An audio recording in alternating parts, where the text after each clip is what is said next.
Assalamualaikum warahmatullahi taala wabarakatuh. Kembali lagi ke YouTube channel gue MAP 18 Junior. Dan hari ini gue tayang lagi. Dan hari ini gue akan membahas yaitu mobil Suzuki All New R3 2023. Tapi jangan lupa sebelumnya klik tombol subscribe, karena tombol subscribe itu gratis. Dan tombol subscribe itu akan membantu gue akan terus mengupdate hal-hal terbaru di dunia perotomotifan dan mereview mobil dan motor ya.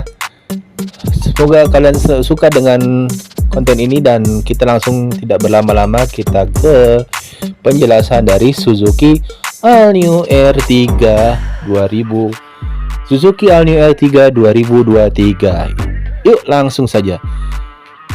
Inilah kelebihan kekurangan dari Suzuki R3. Berencana untuk beli MPV 7-seater? Tahan dulu nih guys, simak dan kelebihan serta kekurangan Suzuki R3 sebagai bahan pertimbangan bagi Anda.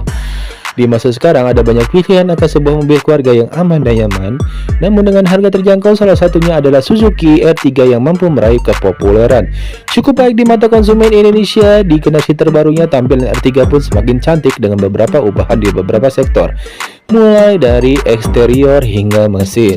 Tak salah jika Anda sedang mempertimbangkan R3 sebagai pilihan mobil keluarga yang berkualitas. Tak hanya soal produk, namun Suzuki juga menjaminnya dengan layanan purna jual dan suku cadang yang tersedia di hampir seluruh wilayah Indonesia. Namun sebelum memutuskan untuk membeli, Karo Indonesia akan berikan informasi seputar kelebihan dan kekurangan Suzuki R3.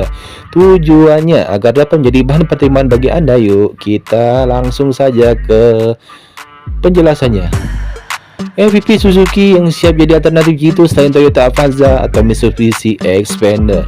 Suzuki R3 menawarkan desain interior yang kental dengan nuansa elegan. Hal tersebut dapat dilihat dari penggunaan lampu depan yang sudah menggunakan proyektor serta memiliki desain lebih pipih dan tajam. Sementara di belakang, desain lampu belakang LED yang memanjang vertikal namun dengan garis melebar dan tajam di bagian bawahnya. Ini membuatnya terlihat lebih cantik. Desain interior lebih mewah dan nyaman. Interior R3 tak hanya terasa lebih mewah dan nyaman dengan menunjukkan paduan two tone. Selain itu, desain floating head unit dan AC panel digital memberikan sentuhan ala kekinian. Keunggulan lainnya adalah posisi duduk yang sangat nyaman untuk sebuah LMPV baik di jok depan maupun tengah. Fitur lengkap Suzuki juga dilengkapi R3 dengan beberapa fitur terkini seperti dual SRS, airbag serta rem ABS dan EBD. Bahkan tersedia pula fitur brake hold, hill hold, kontrol dan ESP bagi yang memiliki anak kecil. Perjalanan lebih aman dengan fitur ISOFIX. Tak hanya itu, tersedia pula fitur seperti steering audio dan phone control, rear parking sensor serta door open stoppers yang memudahkan Anda keluar masuk di parkiran yang sempit. Performa mesin K15B yang cukup baik sekaligus efisien.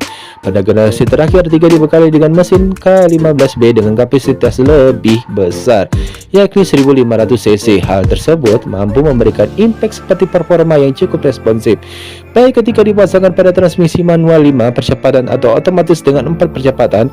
Mesin yang sama seperti yang digunakan pada All New Suzuki Jimny ini mampu menghasilkan tenaga maksimal 104 HP at 6000 rpm dan torsi sebesar 138 Nm at 4000 rpm.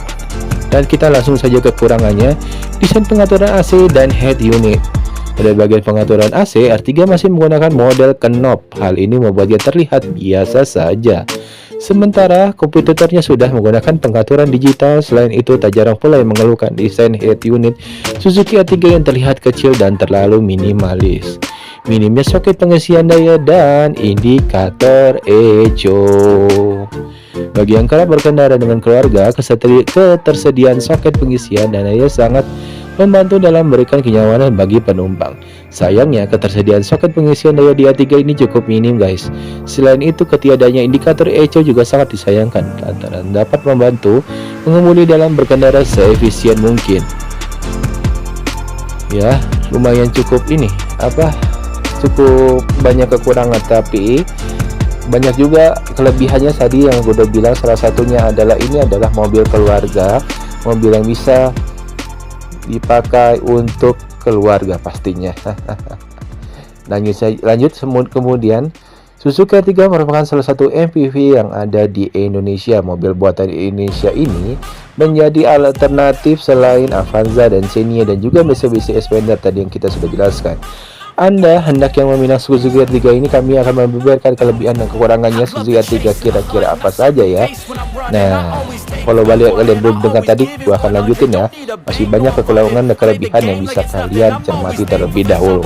Kalau melihat mobil ini secara tampilan, sebenarnya mobil ini dimiliki desain yang mewah.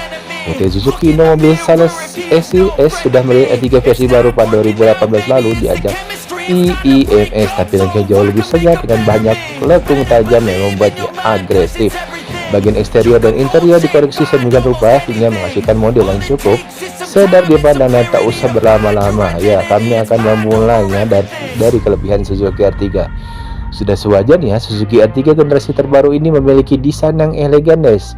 Desainnya tak lagi kaku, lebih memberikan kesan seperti di bagian dalam. Interiornya diberi warna beige dan dipadukan dengan aksen kayu di bagian dashboard.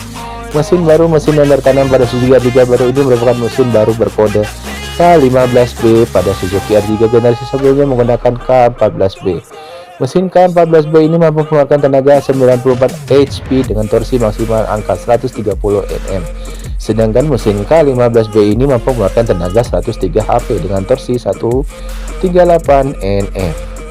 Kabin lebih senyap dan nyaman. Pada waktu diluncurkan, Suzuki mengadakan sesi test drive di Pulau Bali dan kita berkesempatan untuk mencicipi mobil ini, dan hasilnya kabin memang jauh lebih senyap, lebih nyaman dan lebih menyenangkan untuk dikendarai. Suspensi pada mobil ini semakin baik, empuk dan stabil saat diajak bermanuver di tikungan. Jangan lupa konsumsi bahan bakar Suzuki R3 ini sangat baik di Pulau Bali. Kami mencatatkan angka 27,8 km untuk jarak sekitar 180 km. Angka ini merupakan konsumsi bahan bakar yang cukup baik dengan catatan berkendara yang harus sabar dan selalu menjaga putar mesin di bawah 2000 rpm. Soal fitur keamanan, Suzuki R3 baru ini juga cukup oke loh. Bagaimana dengan kekurangannya? Ada beberapa kekurangan pada Suzuki R3 model terbaru yang cukup disayangkan. Yang pertama adalah pada generasi sebelumnya Suzuki R3 ini dibekali dengan handrest di kursi baris kedua, dan Suzuki R3 baru dihilangkan. Ini cukup disayangkan. Kini di barisan kedua Suzuki R3 baru tak lagi terdapat handrest untuk menyandarkan tangan. Otomatis kenyamanan penumpang baris kedua harus rela berkurang. Knop AC mode jadul ya. Sayangnya knop AC yang digunakan pada Suzuki R3 baru ini terlihat jadul. Mengapa? Karena Suzuki masih menggunakan model putaran. Hal ini berbanding terbalik dengan dashboard R3 yang sangat mewah. Bahkan kami lebih suka dashboard R3 baru dibandingkan dengan Avanza, Xenia, dan Mitsubishi Xpander. Sayangnya, knop AC model putaran dan paduan digital hanya ada pada tipe tertingginya saja alias belum merata. Tak ada handrest tengah di barisan kedua. Sama seperti sandaran tangan, jok baris kedua juga tak memiliki sandaran kepala di bagian tengah. Jadi, penumpang yang duduk di tengah pada baris kedua harus rela berkurang kenyamanannya. Penumpang yang duduk di posisi ini harus rela meninggalkan kepalanya selama perjalanan bersama mobil ini. Bagaimana dengan kompetitornya? Sudah ada sandaran kepala kah kok di bagian tengah? Itulah beberapa kelebihan dan kekurangan Suzuki R3 yang kita sudah rangkum guys. Jadi sebenarnya kalau dibilang untuk keluarga sih memang menyenangkan ya guys. Tapi dari segi kenyamanan memang sedikit ada perubahan yang bisa kalian tadi sudah gue jelasin dan gue sudah kasih tahu kepada kalian semua. Lanjut, di Indonesia segmen LMPF Low Mobil Purpose Vehicle ramai dan beragam pilihan, mulai dari Toyota Avanza, Nissan Grand Livina, kemudian Honda Mobilio dan Mitsubishi Xpander yang ikut meramaikan. Brand asal Tiongkok Wuling juga tak mau kalah, ikut meramaikan pasar LMPV dengan menghadirkan Wuling Comfort dengan segmen LMPF. Nah, Suzuki R3 sempat jadi LMPF favorit pada saat itu meluncur ke Indonesia di tahun 2012, mengganggu kejayaan Toyota Avanza di mobil sejuta umat. Suzuki R3 ini juga masih favorit di bursa mobil bekas. Tak sulit menemukan Suzuki R3 generasi pertama guys. Ya, itu sih kalau bisa. Nah, lanjut juga, apakah mobil Suzuki R3 ini boros bensin nih? Untuk kalian pertimbangkan. Sudah bukan rahasia lagi, mobil 7 seater ini masuk dalam kategori MPV paling hemat bahan bakar guys. Wow, luar biasa juga ya.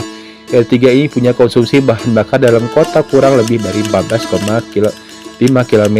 Sementara itu untuk rute-rute di luar kota tingkat kiritannya bisa lebih tinggi lagi, yaitu mencapai 18,6 km per liter.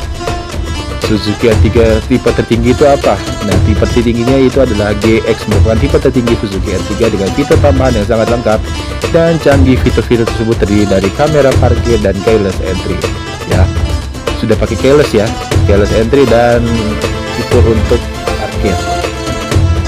Berapa cc nih? Berapa cc R3 All New-nya nih? Bertenaga All New R3 sebagai kebanggaan keluarga Indonesia kini hadir lebih bertenaga dengan mesin baru sebesar 1500 cc dan penerapan teknologi langkah AirTag. Performa komponen dalam mesin, transmisi, suspensi, dan sistem pengereman All New R3 bertahan secara sinergis dan presisi. Nah, ada pertanyaan menarik nih, apakah R3 boleh dilipat flight? Mobil ini menggunakan mesin K15B dengan teknologi DOHC VVT dengan kapasitas 1462 cc dengan pilihan transmisi manual 5 percepatan dan otomatis CVT 4 percepatan. Mobil ini sudah tidak diperkenankan untuk memakai Pertalite, jadi harus pakai Pertamax ya guys.